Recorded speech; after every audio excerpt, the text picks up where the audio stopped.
Vous l'avez sûrement déjà remarqué ou pas, dans les teen movies des années 90 à 2000, le token black friend ou l'ami noir est devenu l'un des tropes les plus marquants de cette époque. Clueless, Bringing On, Elle est trop bien, 10 bonnes raisons de te larguer ou encore Cruelle Intention sont les films cultes qui marquera la jeunesse américaine avec des nouvelles propositions de casting hautes en couleurs. Par définition, le token black friend est tout simplement le seul personnage noir dans un groupe de personnes blanches, et il endosse le rôle de l'ami du héros blanc. Cette appellation vient de la notion du tokenisme, mais qu'on verra plus tard. Pour Hollywood à cette époque, il est la caution anti-racisme dans ses films. Le token black friend tient un rôle assez réducteur, on ne sait pas vraiment pourquoi il est là, et bien souvent on n'a pas d'indicateur sur sa situation sociale, amoureuse ou familiale. Bref, qu'on se le dise, son rôle c'est d'être cool, disponible et surtout donner une impression de diversité à l'écran. Prenons l'exemple de la brillante actrice Gabrielle Union. À ses débuts, elle n'a pas toujours eu les premiers rôles, bien au contraire. La jeune actrice était souvent considérée comme la token black friend de service des teen movies. D'ailleurs, dans une interview pour le magazine Ebony, elle reviendra sur ces années en disant qu'elle a tenu ce rôle assez longtemps, et elle rajoutera, je cite, « I don't want to be the magical Negro ». En effet, si on revient sur le film 10 bonnes raisons de te larguer en 1999, elle jouera le rôle de Chastity, la meilleure amie de Bianca Starford, la fille la plus convoitée du lycée. Personne ne s'intéresse vraiment à elle, mais elle reste toujours souriante et disponible. Parmi les caractéristiques du token black friend, le jeu entre être visible à l'écran mais invisible aux yeux des autres est palpable. Comme dans cette scène où on est quand même bien avancé dans le film, le prétendant de Bianca, Cameron, demandera à Chastity s'ils ne se sont pas déjà rencontrés. Or, elle apparaît tout le temps au bras de sa meilleure amie. Hi, Bianca. Oh, hi, Cameron. You know Chastity? Yeah. Yeah, I think, we have art together, right? Neat. So, you really look amazing. La remarque est aussi pathétique que gênante. Autre caractéristique du token black friend, les temps de parole sont très limités. Dans le film Elle est trop bien sorti en 1999, on retrouve ces mêmes caractéristiques avec Preston, qui fera partie de la bande d'amis du gars le plus beau du lycée, Zack Seiler. Comme Chastity, il n'apportera rien à la narration, sa place est au second plan, mais en bon sidekick, il donne un air cool à la bande. Du côté féminin, on retrouvera Lil Kim qui sera l'une des amies de la copine de Zack Seiler, Taylor, personnage de la bimbo tyrannique, et sans surprise Gabrielle Union y fera quelques apparitions. Leur temps de parole à tous sera très limité, voire inexistant dans le cas de Lil Kim, et du côté de Preston, il sortira juste la phrase cool au bon moment. Gentlemen, we have a winner. What, Laney Boggs? Nah, no. Hey, a bet's a bet, bro, right, Preston? Hey, man, this is between you guys. Every girl wants to be her, and every guy wants to nail her. Basically, she's you. With tits. No, you're wrong. Parmi ces rôles du token black friend, 2 réussiront à s'échapper un peu de ces caractéristiques. Je pense bien sûr au film Clueless, sorti en 1996 avec Dion, meilleure amie de Cher, et Bringing On avec Gabrielle Union. Leurs rôles ont été plus marquants dans les mémoires collectives de par leur caractère, leur charisme, et contrairement aux films cités précédemment, elles apportent quelque chose à la narration. Notamment dans Bringing On avec Isis qui sera capitaine de l'équipe adverse des Pop-Pom Girls qui gagnera la finale à la fin du film. Mais derrière cette reconnaissance, on retrouve dans les 2 cas le phénomène de la sassy girl, un stéréotype qu'on pourrait traduire comme la fille impertinente un peu ghetto. D'un côté avec Dion qui se dispute constamment avec son copain, et de l'autre le bras droit de Isis qui a tout le temps envie de se battre. Ces clichés censés représenter toute une communauté restent malheureusement dans les mémoires et ces rôles sont jusqu'à présent réservés majoritairement aux Noirs. Gabrielle Union dira dans une interview du journal web Oh No They Didn't, je cite, « Je ne peux être que l'amie impertinente de quelqu'un ». En 2002 sort sur nos écrans le film Not Another Teen Movie ou encore Sex Academy, film parodique qui va rassembler un peu tous les teen movies cités précédemment. Dans cette parodie, on retrouvera les Pom-Pom Girls de Bringing On, le style vestimentaire à la Clueless, le scénario du film Elle est trop bien, avec cette fois-ci le personnage de Malik, joué par l'acteur Dion Richmond, qui va parodier le token black friend. Oh, c'est quoi ce blitz? Comme Preston, il jouera le rôle de l'ami au second plan, qui aura toujours cette petite phrase cool à sortir au bon moment. Je me contente d'arborer un sourire, je reste à l'écart des conversations et je sors des trucs genre Zarna, I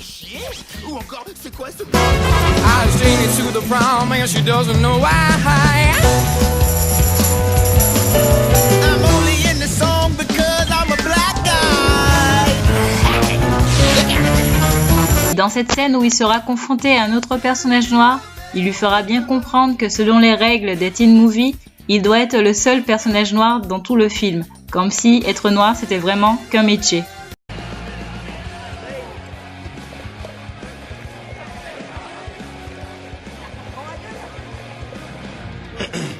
What are you doing here? What do you mean? Well, I'm supposed to be the only black guy at this party. Oh, shit. Yeah, I know. It's whack. Hey, man, my bad, man. No doubt. Why don't you take this, man? Thanks. All right? Do your thing. Hey, Yeah.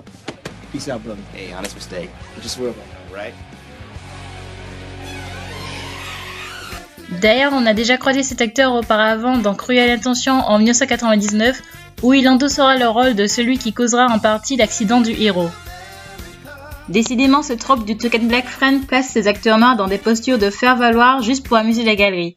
Mais est-ce que ça a toujours été le cas? Et peut-on parler de fausse diversité?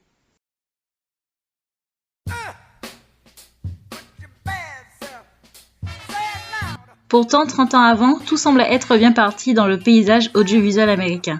Les années fin 1950 à 70 marquent un temps fort dans l'histoire pour la communauté afro-américaine.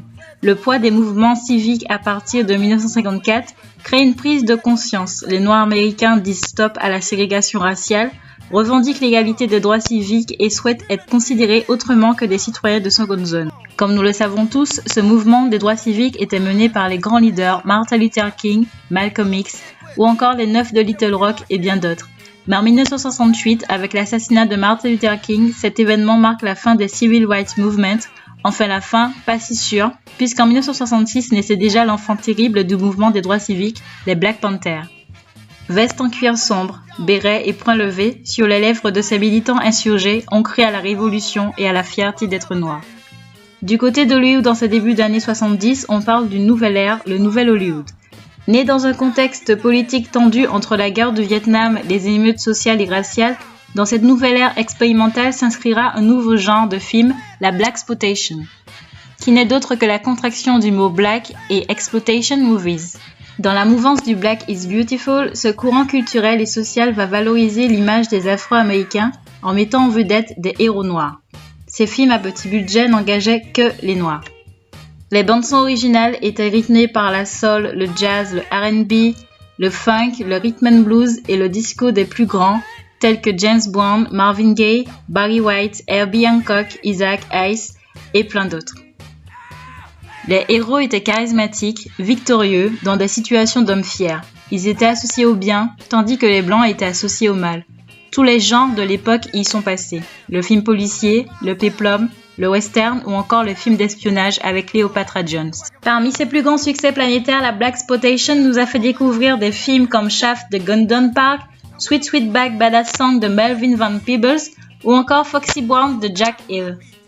Mais bien qu'il n'a pas duré longtemps, ce nouveau genre a permis de promouvoir la figure afro-américaine et a aussi permis à la communauté noire de s'identifier à des héros familiers, ce qui sera gâché par le tokenisme 30 ans plus tard. Cette époque a clairement amené une amélioration sous la visibilité positive des acteurs noirs à l'écran, mais la tendance reste à la régression. Et de là, on revient à notre cher Token Black Friend. Et du coup, on revient au tokenisme. Mais qu'est-ce que c'est concrètement? Le terme de tokenisme est apparu dans le courant des années 60 à 62. Il peut se traduire comme trompe-l'œil, hypocrisie ou encore donner un gage à la population. C'est une pratique d'intégrer les membres d'une communauté dite minoritaire dans un groupe. En d'autres termes, c'est une politique de quotas.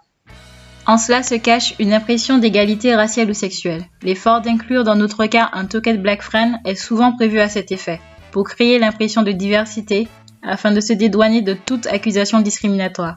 Autrement dit, c'est comme reconnaître un problème sans le résoudre vraiment. En 1964, ce terme est réutilisé par Martin Luther King. Dans son livre Why We Can't Wait, il dénonce en quoi le tokenisme constitue une acceptation minimale des personnes noires dans la société américaine. S'ajoute à cela la réponse de Malcolm X en 1963 sur le tokenisme, où lors d'une interview avec Louis Lomax, on lui demandera quels sont les avantages du Civil Rights Movement, Il répondra alors « Quel avantage ? Tout ce qu'on a eu, c'est du tokenisme. Un ou deux négros dans un travail ou un comptoir d'un restaurant, comme ça le reste se tairont. » En bref, le phénomène du Token Black Friend des années 90 à 2000 est le résultat de longues années de batailles à moitié gagnées. Encore aujourd'hui, les cinéastes et les acteurs noirs sont peu nombreux à évoluer dans le 7e art. Des combats comme Oscar So White aux États-Unis et Noir, ce n'est pas mon métier en France existent encore. Et je vais clôturer mon chapitre avec la réponse de l'actrice America Ferreira dans un article du blog Huffington. Elle dira « Le tokenisme s'est inséré divers caractères par obligation. Or, la vraie diversité, ce n'est pas de caster par rapport à la couleur de peau, mais de caster le bon acteur pour le bon rôle, tout simplement. » Oh, what the hell? We may be tokens, but we're damn good-looking ones.